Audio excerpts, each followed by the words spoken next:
welcome back to the YouTube channel. So today we are going to be talking about infinite geometric series. When you're talking about infinite geometric series, we are talking about a geometric series that has whereby the common ratio lies between negative 1 and 1. So in a geometric series, we know very well that the ratio lies between negative 1 and 1. So this is what an infinite geometric series is. So what do I mean by it lies between negative 1 and 1? I mean that the ratio can never be 2, 3, 4, 5, or 6. Anything that is above 1 and anything that is below negative 1. So basically, the ratio must be within this range. This is negative 1, this is 0, this is 1. So in a timeline, the ratio must be here. Like it can be 2/7, 2/7. So the numerator can never be greater than the denominator in this sense. If you have a ratio in a fraction form, the numerator can never be greater than the denominator. And one more thing, the ratio, remember, our ratio can never be equals to 1 plus or minus 1 in this case.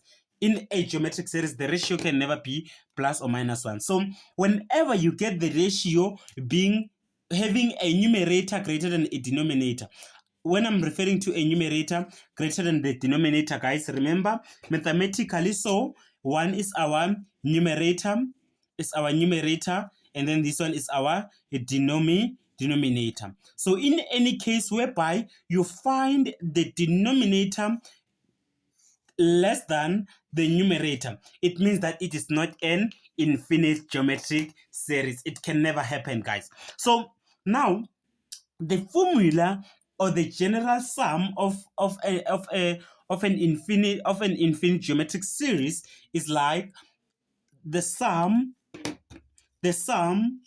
Sn is equivalent to a over r minus 1, whereby r can never be equivalent to 1. So this is the formula that we'll be using, guys. Oh, not Sn, sorry, it's S infinity. So that's why we are saying it's what? Infinite geometric series.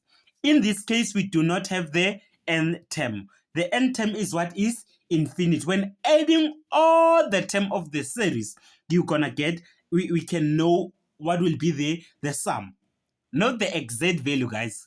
Keep that in mind, because when we are referring to infinity, we means we're gonna add up until. We are just saying the number is approximately or is approaching that value, guys. So keep in mind that the ratio, these are the properties that you have to stick to keep in mind. Arithmetic series can never have infinite geometric. So in this case, in a geometric series, the series can either diverge or converge. So in this case, when the series converges, for the series to converge, it means that for the series to converge, the ratio must be what? Must be between negative 1 and 1. So guys, this is what you must keep in mind. If they ask you, is this series converging? You must check R. If your R is between minus 1 and 1, then you're good to go. It's converging. If they ask you that, is the series infinite geometric series or not? You check the R. Must be between 1 and negative 1. Keep that in mind, guys. If you know that, then you're good to know. Know the formula. Can you see that in our formula, it's a geometric series, but the formula does not have R. The formula does not have what? R, and is the sum of infinite. So in a sigma notation, it can be represented like the sum of n equals to 1 up until infinity, and then here you will have Tn like this. So you can get this through using the sigma notation. In a sigma notation form, it can be represented like this. These are one and the very same thing. So guys, what I'm trying to say here is that in an infinite geometric series, you don't have to find n. That's the difference between the normal geometric series, guys. So let's try to interact with some questions so that we can understand what we can face when we are dealing with geometric series. So now the steps does not change. If you are given a sigma notation in an infinite geometric series, you just have to know that the steps that don't change. Besides, for the fact that you are not going to consider step number 3. You are not going to consider step number 3 because we do not have what? The nth term, right? So now let's try to work on some activities and see what we can get out of it. So now we are having this kind of activity. They say the sum of the infinite, the sum of infinite of the geometric series is. Remember, guys, we only have a geometric series, so you have to just create the series and work things out, right? So they say we must find the sum for this one. What are we going to do? We are going to create our series. Let's go ahead and create our series, guys. Let's go ahead and create our series. Let's just do it like this, right? So now let's create our series. From this one, we are having